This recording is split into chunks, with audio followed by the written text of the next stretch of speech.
Hello everyone, मेरा नाम doctor Neetu Parsai है, assistant professor from government degree college Barwah. आज मैं जिस टॉपिक पे डिस्कस करने वाली हूँ उसका नाम है मोशन ऑफ रिजिड बॉडी और ये बीएससी फर्स्ट ईयर के स्टूडेंट्स के लिए है।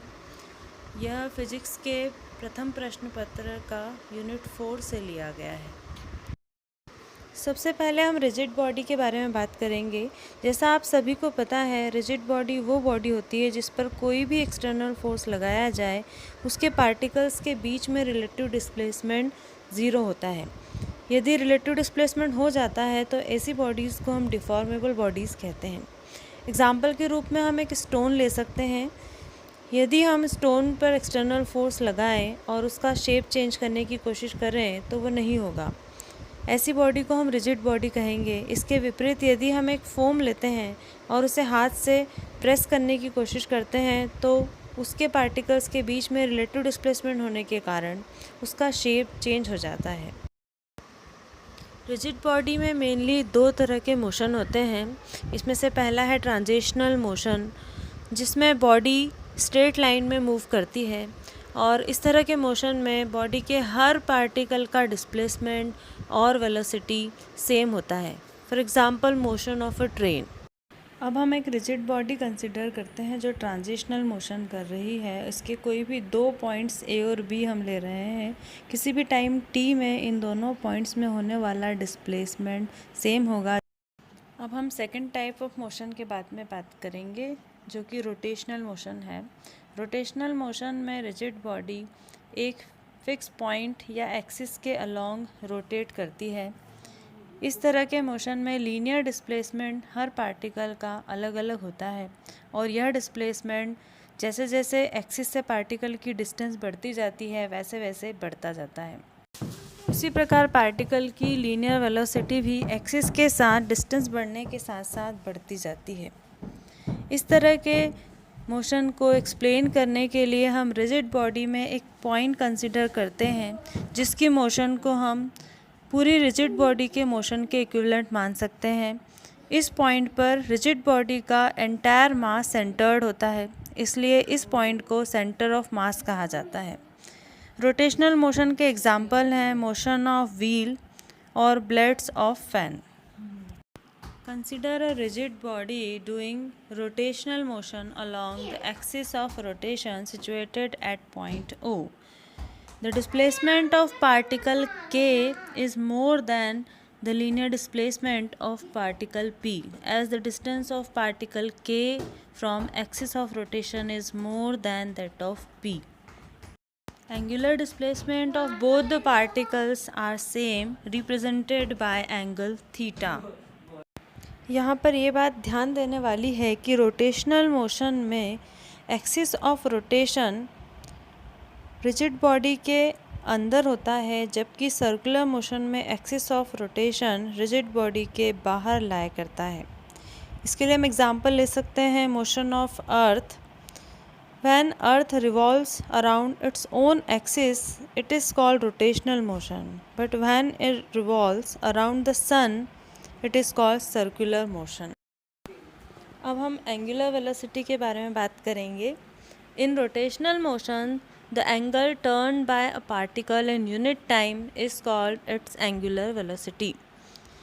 किसी भी रिजिड बॉडी में जब वो रोटेटरी मोशन करती है तो जिस एंगल से वो टर्न होती है उस एंगल को पर यूनिट टाइम ही हम एंगुलर वेलोसिटी कहते हैं। मान लीजिए किसी टाइम टी में बॉडी थीटा एंगल से रोटेट हो रही है तो उसके डिफरेंट पार्टिकल्स में होने वाला एंगुलर डिस्प्लेसमेंट सेम होगा, जो इसको हम थीटा से रिप्रेजेंट करेंगे। लेकिन हर पार्टिकल का लीनियर डिस्प्लेसमेंट डिफरेंट होता है, जो कि पार्टिकल का एक्सिस ऑफ रोटेशन के साथ डिस्टेंस पर डिपेंड करता है। जितनी ज़्यादा एक्सिस ऑफ रोटेशन से डिस्टेंस होती है उतना ही ज़्यादा लीनियर डिस्प्लेसमेंट और लीनियर वेलोसिटी बढ़ती जाती है।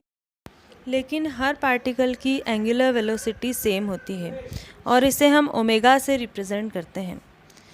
The formula for angular velocity omega is angular displacement divided by time interval. Omega is equal to theta upon t.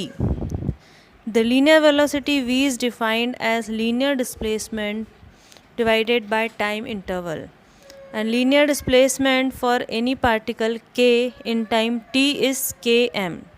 So the formula for linear velocity v is equal to km upon t. We know that we have a formula that arc is equal to radius into angle.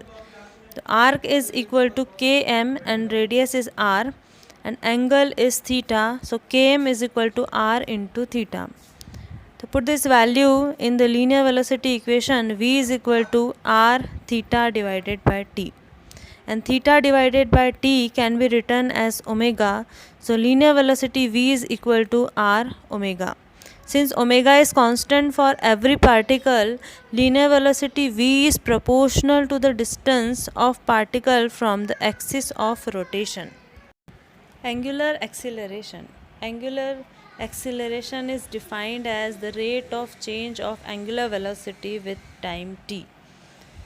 Angular acceleration is denoted by symbol alpha, and the formula for angular acceleration is change in angular velocity divided by time interval. Since t is omega 2 minus omega 1, so alpha is equal to omega 2 minus omega 1 divided by t. The relation between angular velocity and linear velocity is omega 1 equal to v1 by r and omega 2 equal to v2 by r. So alpha is equal to v2 by r minus v1 by r divided by t. 1 is equal to 1 by r v2 minus v1 divided by t, and v2 minus v1 divided by t is a linear acceleration, so alpha is equal to a by r. So the relation between linear acceleration and angular acceleration is a is equal to alpha into r. Now we will define moment of inertia. The property due to which each body has a tendency to oppose the change in rotational state about an axis is called moment of inertia about that axis of rotation. The formula for moment of inertia is moment of inertia equal to mass of the particle multiplied by distance of particle from axis of rotation square. Mass of the particle is represented by m and distance of particle from axis of rotation is represented by r.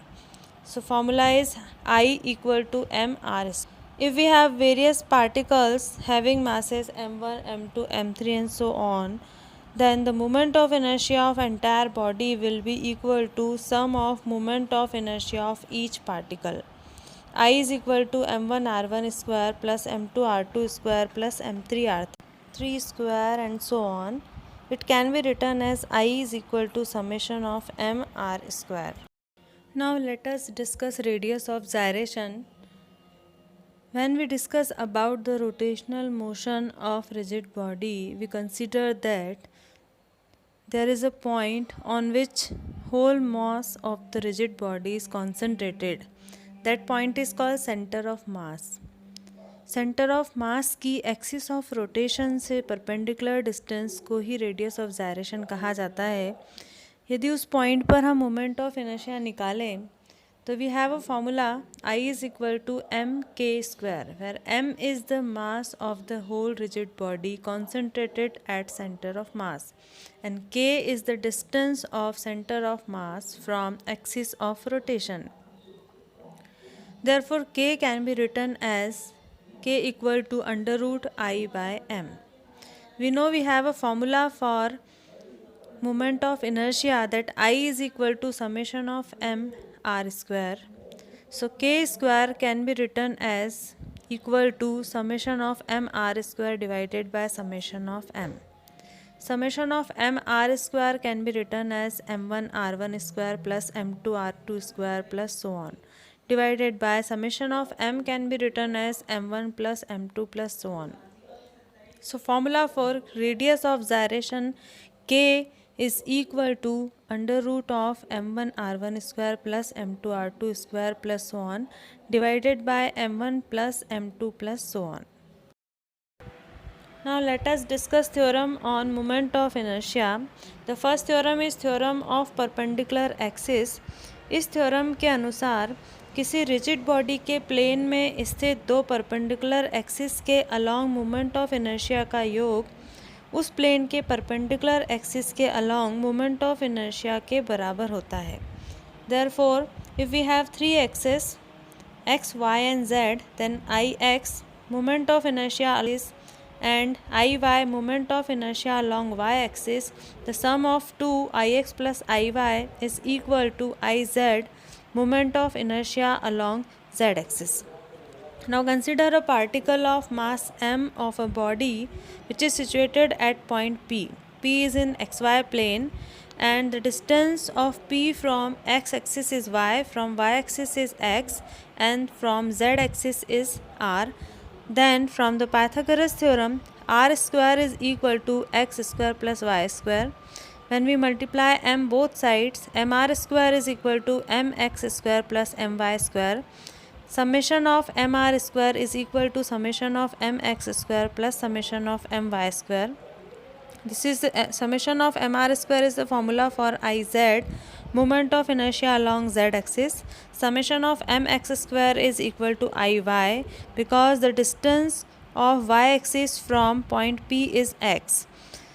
And similarly, summation of my square is formula for moment of inertia along x-axis. So Iz is equal to Iy plus Ix. This is the proof of the first theorem.